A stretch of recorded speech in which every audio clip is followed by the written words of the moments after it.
Hello everyone, आप सभी का स्वागत है क्वेश्चन बॉक्स यूट्यूब चैनल पर। और आज है डे 4 हमारे डिस्कशन का, जहां पर हम रेगुलरली डिस्कस करते आ रहे हैं the monk who sold his Ferrari से कुछ एक पैसेजेस। हमारा जो डिस्कशन रहता है वो ब्रॉडली बेस्ड होता है रूल्स ऑफ ग्रामर से रिलेटेड, जो हमारी नॉलेज है उसको इन्हेंस करने पर, साथ ही कुछ क्या नए वर्ड्स हम सीख सकते हैं, वोकेबलरी इंप्रूवमेंट से रिलेटेड हमारा डिस्कशन रहता है। उसके अलावा पूरे के पूरे जो कॉम्प्रिहेंशन है या पैसेजेस हैं उनको आप कैसे अपनी एबिलिटी उनको डिकोड करने की या फिर उनको अच्छे से समझने की अपनी जो पावर है उसको कैसे इम्प्रूव कर सकते हैं, हमारा जो डिस्कशन रहता है उसका जोर इन सब चीज़ों पर रहता है। आइए without wasting much of your time हम लोग अपना सेशन शुरू करते हैं।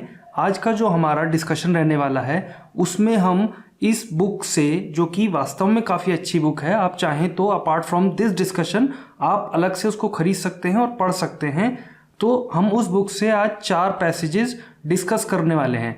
डिस्कशन थोड़ा सा लंबा रहेगा क्योंकि एक तो पैसेजेस भी 4 हैं और साथ ही आज मैं कोशिश ये करूँगा कि और डिटेल में जा करके और हम ज़्यादा जो है गहराई में उतर करके इसको डिस्कस करें, ताकि जो बेसिक्स हैं साथ साथ वो भी क्लियर होते रहें। कुछ छूट जाता है डिस्कशन में, मान करके चलिए, हो सकता है आपका कोई पॉइंट क्लियर नहीं हो रहा हो और मुझे लगता है कि उसमें डिस्कशन की ज़रूरत नहीं है। तो ऐसा नहीं है कि आप उसको ज़रूरत नहीं, आपको भी ज़रूरत नहीं है। आप कोशिश ये करिए कि हर चीज़ आपके समझ में आए। अगर नहीं आती है, कहीं कोई पॉइंट मुझसे छूट जाता है तो आप कमेंट में बता सकते हैं। सो अभी हम लोग जो हमारा पहला पैसेज है उसको डिस्कस करना शुरू करते हैं। पैसेज कहता है, juliennes outrageous court room theatrics regularly made the front pages of the newspapers. देखिए, जूलियन की जो आउटरेजस का मतलब होता है अनयूजुअल, असामान्य। जो असामान्य कोर्ट रूम के अंदर, न्यायालय के अंदर जो उसकी असामान्य थिएट्रिक्स होती हैं, ड्रामेटिक परफॉर्मेंसेस या फिर नाटकीय प्रदर्शन, वो जो कोर्ट रूम के अंदर जूलियन की असामान्य नाटकीय प्रदर्शन होता था वो रेगुलरली एक एडवर्ब है विच मीन्स नियमित तौर पर। तो नियमित तौर पर वो क्या करती थी, made the front pages of the newspaper, की जो अखबार हैं अखबारों के पहले पन्ने की खबर बनती थी या अखबारों के पहले पन्ने पर आती थी। The rich and famous flogged to his side whenever they needed a superb legal tactician with an aggressive edge। देखिए, सेंटेंस काफ़ी बड़ा है, इसको वन बाय वन धीरे धीरे डिकोड करेंगे। द रिच एंड फेमस, अब एक चीज़ समझिए, रिच एक अलग नाउन है, फेमस एक अलग नाउन है। रिच का मतलब होता है अमीर और फेमस का मतलब होता है प्रसिद्ध। अगर दो नाउन आपस में जुड़ी हुई हैं एंड से और उनसे पहले केवल एक डेफिनेट जो आर्टिकल है दैट इज द, वो यूज हुआ है, तो इसका मतलब है कि ये दोनों चीजें जो रिच और नाउन है ये एक ही क्लास, कम्युनिटी या एक ही आदमी को रिप्रेजेंट कर रही हैं। लेकिन अगर मैं यहाँ पर दा से फेमस से पहले भी दा लिख दूं तो ये हो जाएगा दो लोगों, दो कम्युनिटी, दो क्लास या दो लोगों को डिफाइन करेगी। The rich and the famous, दो लोग हो जाएंगे। तो मैं ये क्यों आपको बता रहा हूँ, क्योंकि जो वर्ब आएगी फिर प्लूरल आएगी। अभी चूंकि यहाँ पर द नहीं है तो यहाँ पे वर्ब सिंगुलर आएगी, और अगर यहाँ पे दा होता, नाउन के साथ अलग दा होता, तब आप इसको प्लूरल वर्ब में यूज करेंगे। तो आगे बढ़ते हैं। अब चूंकि यहाँ प्लूरल वर्ब का तो है नहीं ना, फ्लॉग्ड है, वो भी पास्ट इंडेफिनेट में। हमारी कहानी पूरी ही पास्ट इंडेफिनेट में चल रही है मोस्टली, तो यहाँ पर पास्ट इंडेफिनेट में तो प्लूरल या फिर सिंगुलर सब्जेक्ट से कोई फर्क पड़ता नहीं। हाँ, प्रेजेंट इंडेफिनेट में या फिर दूसरे जहाँ हैज हैव, वाज वर, इस तरह की हेल्पिंग वर्ब होती है, वहाँ तो फर्क पड़ता है। तो फिलहाल के लिए आप ये समझिए, जो नियम मैंने बताया है कि दा का यूज एक्स्ट्रा दा होने पर कैसे वो हेल्पिंग वर्ब को अफेक्ट करेगा।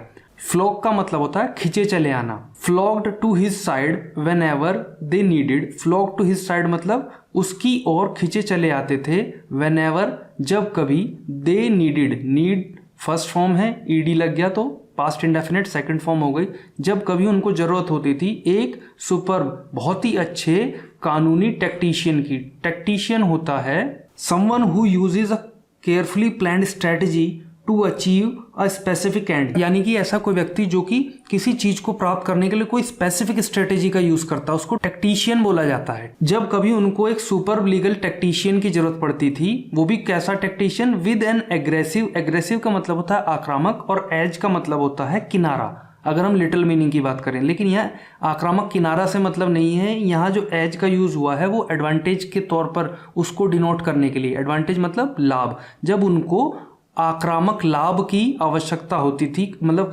किसी ऐसे टैक्टिशियन की आवश्यकता होती थी जिसके पास में आक्रामक कोई एज है, लाभ है। एक्स्ट्रा एज भी समझते हैं आप, एक्स्ट्रा एडवांटेज का उसका मतलब होता है एक्स्ट्रा एडवांटेज।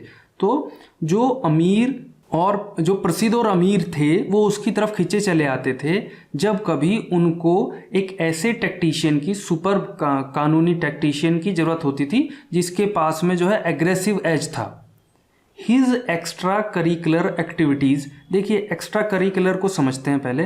करिकुलम आपने सुना होगा, सिलेबस होता है पाठ्यक्रम, और पाठ्यक्रम के अतिरिक्त जो चीज़ें होती हैं, जैसे कि आपका पाठ्यक्रम जब आप कक्षा 10 में, कक्षा 12 में, या फिर मान लीजिए अभी भी आप कंपटीशन की तैयारी कर रहे हैं तो आपका एक निश्चित पाठ्यक्रम है।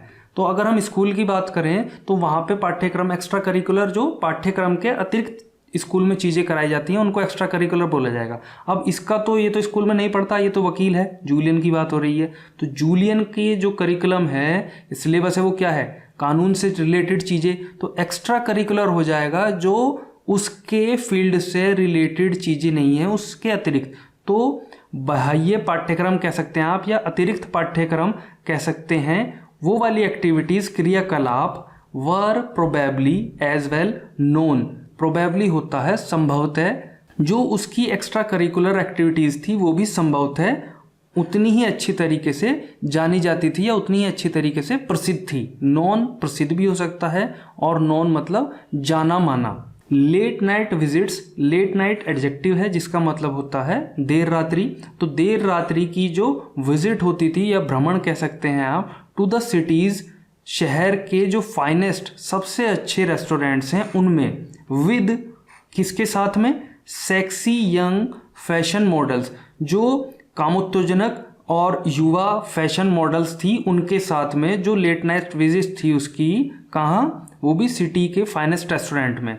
या फिर और reckless drinking escapades with the rowdy band of brokers he called his demolition team became the stuff of legend at the firm। देखिए यहाँ से शुरू हुआ है सेंटेंस और यहाँ जा कर के ख़त्म हो रहा है। तो इसी तरह के सेंटेंस आपके जो आपके कॉम्पिटिटिव एग्ज़ाम्स हैं उनमें भी इसी तरह के पैसेजेस आते हैं। ऐसी ही बुक से या न्यूज़पेपर से वो पैसेजेस लिए जाते हैं। ये जो हमारा पैसेज है इसको डिस्कशन में इन्वॉल्व किया है ताकि आप लोगों को अच्छे से समझ में आ जाए। आइए वापस से इधर आते हैं। और या फिर रेकलेस होता है लापरवाह या लापरवाही। ड्रिंकिंग एस्केपेड, एस्केपेड्स होते हैं दुस्साहसिक कार्य जिसमें के बुरा भी हो सकता है, कोई चीज़ मतलब बुरी भी साबित हो सकती है। तो दुस्साहसिक शराब पीने के जो उसके कार्य थे, किनके साथ में, with the rowdy band of brokers. Broker होते हैं दलाल और राउडी होता है उपद्रवी।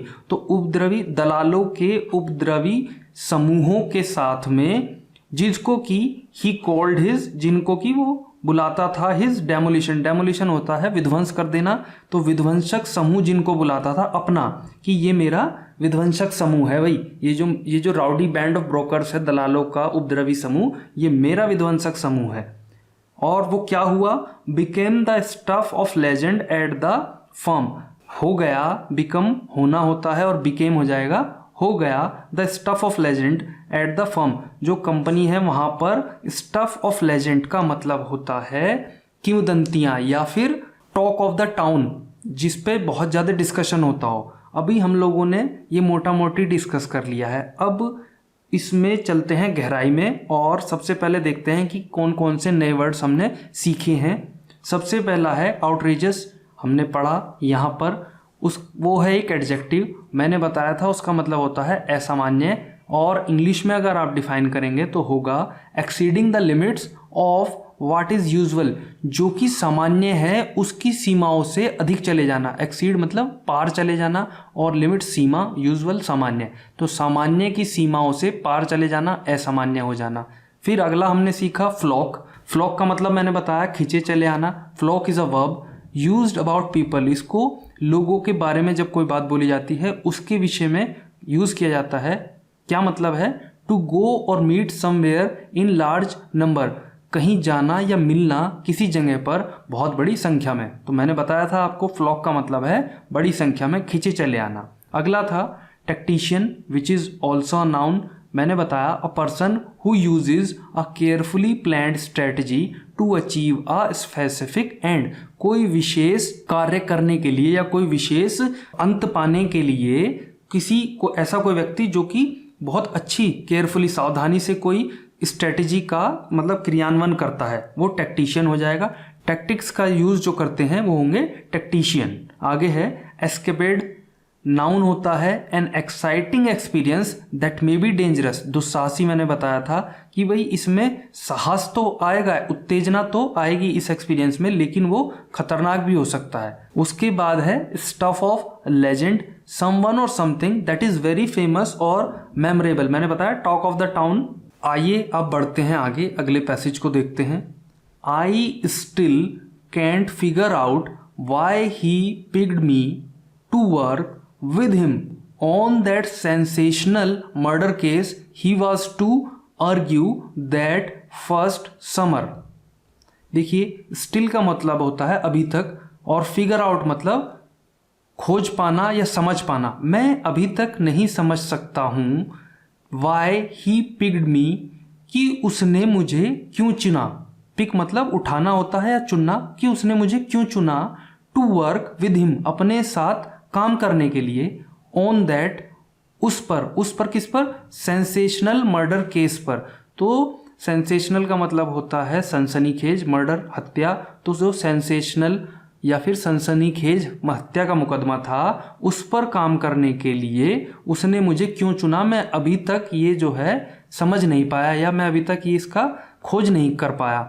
और उसके बाद मर्डर केस के आगे ये कह रहे हैं वो murder case he was to argue that first summer, उस पहली गर्मी में जिसको लड़ने वाला था उस पहली गर्मी में। ही वॉज टू आर्ग्यू, आपने अभी तक पढ़ा होगा वाज के साथ में वर्ब की फर्स्ट फॉर्म प्लस आईएनजी, लेकिन वाज इज वर अगर इनके साथ में टू का यूज हो जाता है तो करने वाला था ये दिखाता है। या अगर मैं बोलूं I am to go to Delhi, मुझे दिल्ली जाना है। I was to teach you, मुझे तुम्हें पढ़ाना था। और टू के साथ में आप हमेशा वर्ब की फर्स्ट फॉर्म का यूज करते हैं मोस्ट केसेस में, ठीक है। एक्सेप्शन तो इंग्लिश में रूल से भी ज़्यादा हैं, तो उनमें अभी हम नहीं जाएंगे, जहाँ जरूरत होती है वहाँ आपको बता दिया जाएगा। तो he was to argue that first summer. एक बार फिर से इसको पूरा का पूरा मैं आपको बताता हूँ।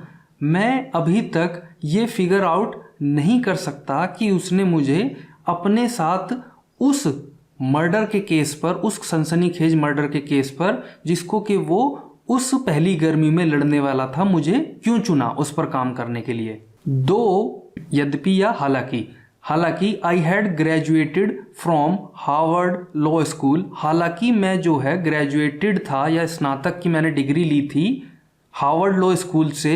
हिज अल्मा माटर होता है वो स्कूल जहाँ पे जिसका डिस्कशन चल रहा है वो वहाँ पे पढ़ा हो। जैसे कि अभी हम इंग्लिश में भी पूरा डिस्कस करेंगे तब आपको क्लियर हो जाएगा, आइए कर ही लेते हैं। अल्मा माटर होता है एक नाउन, द स्कूल कॉलेज और university that somebody attended. School भी हो सकता है, कॉलेज भी हो सकता है, यूनिवर्सिटी भी हो सकती है। स्कूल मतलब विद्यालय, कॉलेज मतलब आप समझते हैं महाविद्यालय, और यूनिवर्सिटी मतलब विश्वविद्यालय।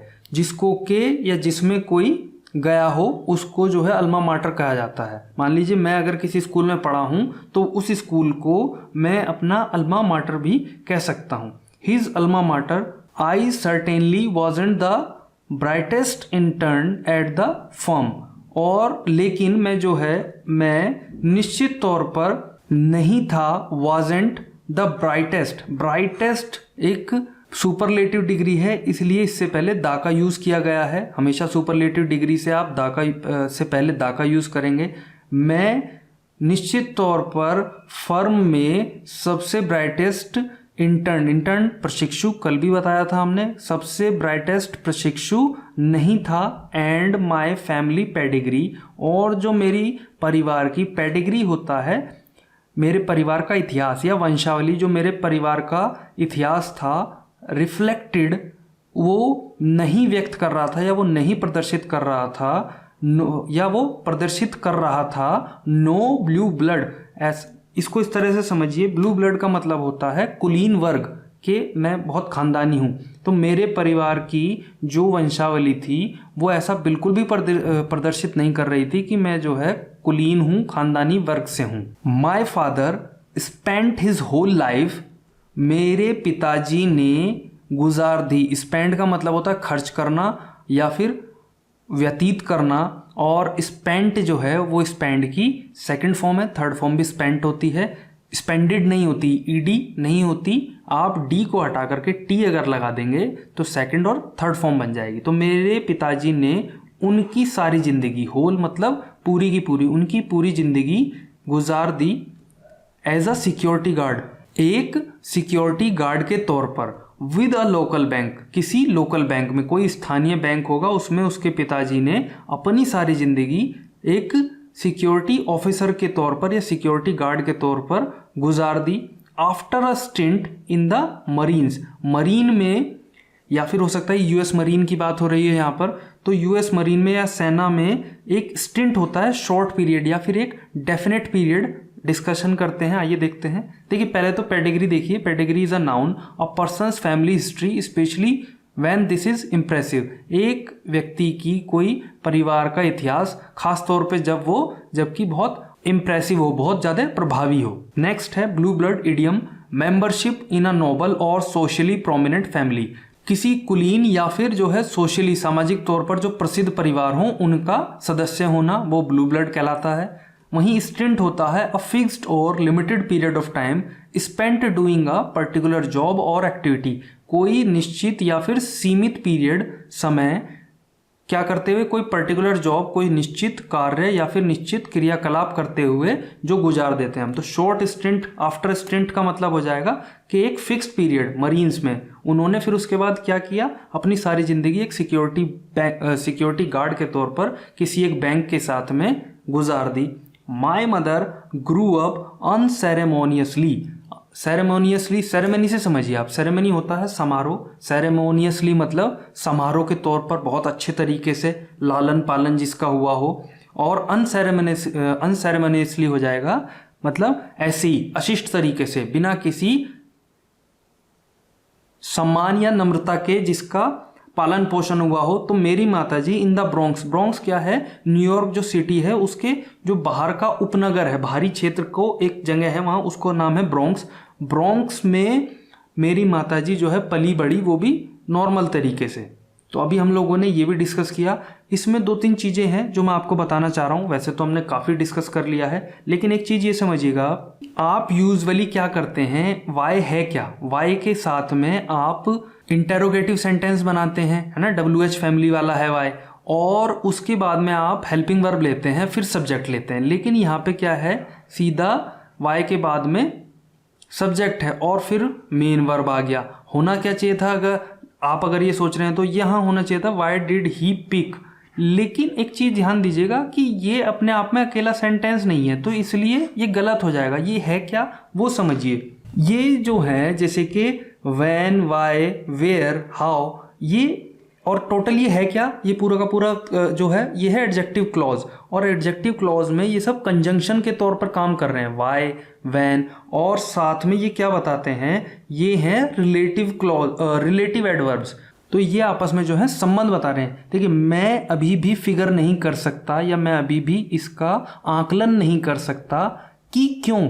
देखिए फिगर आउट के बाद में इसका आपस में इस पूरे सेंटेंस का क्यों उसने मुझे पिकअप किया, या उसने मुझे क्यों चुना, या उसने मुझे क्यों चुना, तो ये अलग सेंटेंस है, ये अलग सेंटेंस है, और ये जो है इन दोनों को आपस में रिलेट कर रहा है।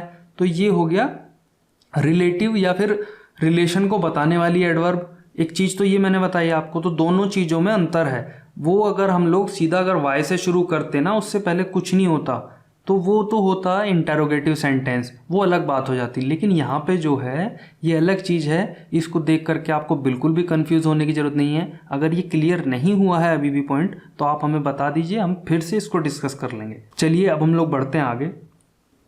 येट तब भी he did pick me over, उसने मुझे चुना, ओवर ऑल द अदर्स, और सबके ऊपर जाकर या और सबके बजाय मुझे चुना।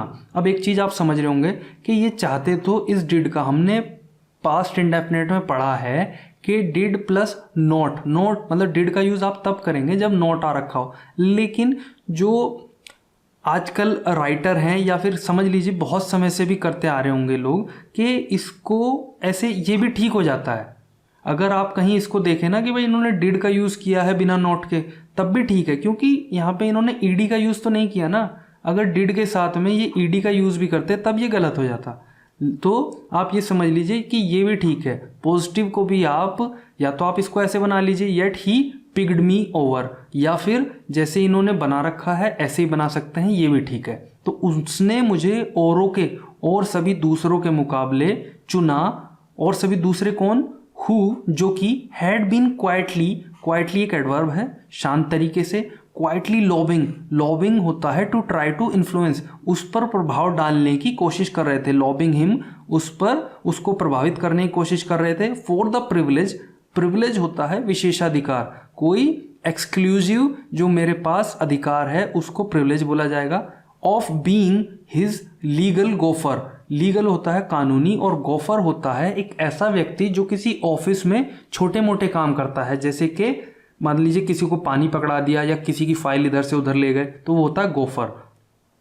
तो उसने तब भी उसने मुझे औरों के मुकाबले और सभी जो कि शांत तरीके से उसको प्रभावित करने की कोशिश कर रहे थे, किस लिए? ताकि उनको उसका जो लीगल सहायक है, कानूनी सहायक बनने का विशेषाधिकार मिल सके। उन सब के मुकाबले मुझे चुना। और लीगल सहायक वो कैसे बनना चाह रहे थे, किसकी चीज़ के ऊपर? लीगल गोफर ऑन, ऐसी चीज़ पर वाट जो कि became known as, become known मतलब जाना जाना, तो जो कि जाना गया as the mother of all murder trials, सभी जो हत्या के मुकदमे थे उनकी माँ के तौर पर जाना गया। मतलब वो मुकदमा इतना बड़ा था, इतना सनसनीखेज था कि उसको लोगों ने संज्ञा दी कि भाई ये तो सभी मुकदमों की माँ है, या फिर कह सकते हैं हिंदी में अगर हम बात करें तो सभी चीज़ों का, सभी मुकदमों का बाप है। He said he liked my hunger, उसने कहा कि उसको मेरी जो भूख है या मेरे अंदर जो तड़प है किसी चीज़ को पाने की, उसको वो पसंद आई। वी वोन, हम जीत गए, विन की सेकंड फॉर्म वोन है, हम जीते। ऑफ कोर्स, ऑफ कोर्स का मतलब होता है सर्टेनली, निश्चित तौर पर, या फिर कह सकते हैं नेचुरली, स्वाभाविक तौर पर। दो मतलब है, नेचुरली या फिर सर्टेनली। आप इसको नेचुरल अपनी जो सामान्य भाषा है बोलचाल की उसमें कैसे यूज़ कर सकते हैं, जैसे कि मैं कहूँगा would you please pass me a book, तो क्या तो आप मुझे जो है एक बुक पास करेंगे, तो आप कह सकते हैं ऑफ कोर्स, निश्चित तौर पर। एंड द बिजनेस एग्जीक्यूटिव, जो व्यावसायिक कार्यकारी था, who had been charged with brutally killing his wife, जो कि जिसके ऊपर ये आरोप लगाया गया था कि उसने अपनी मिसिस को, अपनी धर्मपत्नी को बहुत जघन्य तरीके से, ब्रूटली होता है विभत्स या जघन्य, जघन्य तरीके से मारा गया है। Was now a free man, अब एक मुक्त व्यक्ति था, क्योंकि ये मुकदमा जीत गए थे और ये लड़ भी उसकी तरफ से रहे थे। मुकदमा जीत गए मतलब उसके ऊपर जो आरोप लगाए गए थे वो झूठे साबित हो गए, तो वो फ्री मैन हो चुका था, अब एक मुक्त आदमी। और फिर आगे कहते हैं ये, या फिर एज फ्री, या फिर उतना free as his cluttered conscience would let him be, और उतना फ्री जितना कि उसकी क्लटर्ड होता है अस्त व्यस्त, अनटाइडी या फिर मैसी कह सकते हैं आप इसको। उसकी जो मैसी कॉन्शियंस थी, कॉन्शियंस मतलब अंतरात्मा, जो उसकी इनर फीलिंग थी अस्त व्यस्त, उसको जितना फ्री होने देती वो उतना फ्री तो था ही था। इन्होंने ऐसा क्यों कहा? क्योंकि कहीं ना कहीं हो सकता है इनको भी पता हो कि उसने मर्डर किया हो, तभी इन्होंने ये सब बात बोली है कि हमारी तरफ से तो और न्याय कोर्ट की तरफ से तो फ्री मैन हो चुका था, लेकिन उसकी अंतरात्मा उसको जितना फ्री होने देती वो कम से कम उतना तो फ्री था ही। आइए अब देखते हैं हम लोगों ने क्या नए वर्ड्स और क्या कुछ नई चीज़ें इससे सीखी हैं। Gofer, noun, someone who does boring jobs for other employees, for example carrying messages और मेकिंग ड्रिंक्स, एक ऐसा व्यक्ति जो कि दूसरे कर्मचारियों के लिए कुछ बोरिंग काम, बहुत ज़्यादा जो उत्साही या अनुत्साही कार्य करता है, जैसे कि किसी मैसेज को इधर से उधर ले जाना या फिर चाय वगैरह बनाना, उसको गोफर बोला जाएगा। या फिर आप कह सकते हैं सहायक भी कह सकते हैं इसको। क्लटर्ड एडजेक्टिव है, मैसी नॉट ऑर्गेनाइज्ड या फिर अस्त व्यस्त। और कॉन्शियस होता है the part of your mind, आपके दिमाग का वो हिस्सा that tells you if what you are doing is right और रॉन्ग, कि जो आपको ये बताता है कि जो आप कर रहे हो वो सही है या गलत है। नेक्स्ट है my own education that summer was a rich one, मेरी खुद की शिक्षा, ओन होता है खुद की, माई ओन एजुकेशन मेरी खुद की शिक्षा उस गर्मियों में वॉज अ रिच वन, एक अच्छी या फिर एक समृद्ध थी। इट वॉज यह थी फार मोर देन अ लेसन, एक लेसन से या एक सीख से कहीं ज़्यादा है। किस तरह का lesson? On how to raise a reasonable doubt where none existed, existed मतलब होना, कि ये एक लेसन, कैसा लेसन कि भाई आप कोई रीजनेबल तार्किक डाउट कैसे रेज कर सकते हैं, कैसे उठा सकते हैं जबकि वहाँ कोई हो ही ना, जबकि कोई इस तरह का रीजनेबल डाउट वहाँ हो ही ना, कैसे आप क्रिएट कर सकते हैं, उसके उस लेसन से कहीं ज़्यादा थी मेरी शिक्षा। एनी लॉयर, ऐसा कोई भी कानूनविद, worth his salt could do that, worth one salt का मतलब समझिए क्या होता है। ये एक इडियम है, गुड और कॉम्पिटेंट एट द जॉब और प्रोफेशनल स्पेसिफाइड, मतलब अपने काम में निपुण होना या अच्छा होना। तो ऐसा कोई भी लॉयर जो कि अपने काम में निपुण था या अपने काम को अच्छे तरीके से जानता था, वो ऐसा कर सकता था। कुड डू दैट मतलब ऐसा कर सकता था। दिस वॉज अ लेसन, ये एक लेसन था, ये एक सीख थी, in the psychology of winning, जीतने का जो मनोविज्ञान है उसमें, एंड अ रेयर अपॉर्चुनिटी, एक दुर्लभ अवसर, to watch a master in action, ये एक दुर्लभ अवसर भी था कि एक मास्टर को उसके कार्य करते हुए या किसी निपुण व्यक्ति को उसको कार्य करते हुए देखने का। I soaked it up like a sponge, मैंने ये सब कुछ एक स्पंज की तरह सोख लिया या आत्मसात कर लिया। स्पंज आपने देखा होगा, वो उसको अगर आप पानी के ऊपर रख दें और तो वो सब काफ़ी सारा पानी जितनी उसकी सीमा है वो सोख लेता है। तो इन्होंने भी अपना जो है कंपैरिजन करा है स्पंज के साथ में। I soaked it like a sponge. अभी हम लोगों ने अपना जो सेशन है वो कंप्लीट कर लिया है, लेकिन चलते चलते एक अच्छी बात मैं आप लोगों को बताता हूँ। हमने पढ़ा था एक फ्रेज़, वहाँ लेकर के चलता हूँ मैं आपको। फ्रेज़ था सेक्सी यंग फैशन मॉडल्स। देखिए सेक्सी भी एक एडजेक्टिव है और यंग भी एक एडजेक्टिव है, तो ये कैसे डिसाइड होता है कि यंग पहले आएगा या सेक्सी पहले आएगा? इसका डिस्कशन के लिए आप एक ट्रिक याद कर सकते हैं, SSACNM, size, shape, age, colour, nationality, material. एक एग्जांपल से समझिए, a big round black Indian plastic table. Table जो है वो नाउन है और ये सभी big round black Indian plastic, ये सभी जो हैं वो एडजेक्टिव्स हैं। आइए समझते हैं। देखिए सबसे पहले आया है साइज, फिर आया है शेप, एज का इसमें है नहीं तो एज को एलिमिनेट कर दिया, जो नहीं है उसको आपको एलिमिनेट ही करना है, आगे बढ़ जाना है। फिर आता है ब्लैक, कलर आ गया, फिर आती है नेशनलिटी, फिर आता है मटेरियल दैट इज प्लास्टिक, उसके बाद नाउन है। तो आप याद कर सकते हैं SSACNM, size, shape, age, colour, nationality, material. अब इधर आते हैं, देखिए ये जो है ये दिखा रहा है साइज को या फिर शेप को, साइज या शेप में ही डिफाइन कर सकते हैं आप सेक्सी को। और ये यंग जो आएगा वो आएगा एज से रिलेटेड। तो एज से पहले हमने पढ़ा है कि साइज और शेप आना है, तो इसीलिए हमने यंग से पहले सेक्सी का यूज़ किया है। इसी तरीके से आप बहुत सारी चीज़ें जो हैं वो इस जो फॉर्मूला है इसके ऊपर ला करके उनको अच्छे से एडजस्ट कर सकते हैं, जस्टिफाई कर सकते हैं। और एक्सेप्शन ध्यान रखिएगा, एक्सेप्शन हमेशा इंग्लिश में है ही। सो अभी हमने अपना सेशन अब ख़त्म कर लिया है। आई होप कि ये यूज़फुल रहा होगा। अगर वीडियो अच्छा लगा है तो लाइक कर दें। साथ ही अगर आपको लगता है कि कहीं हम लोग इम्प्रूव कर सकते हैं या कुछ चीज़ें छूट गई हैं तो आप हमें कमेंट में बता सकते हैं। यहाँ तक बने रहने के लिए थैंक यू वेरी मच।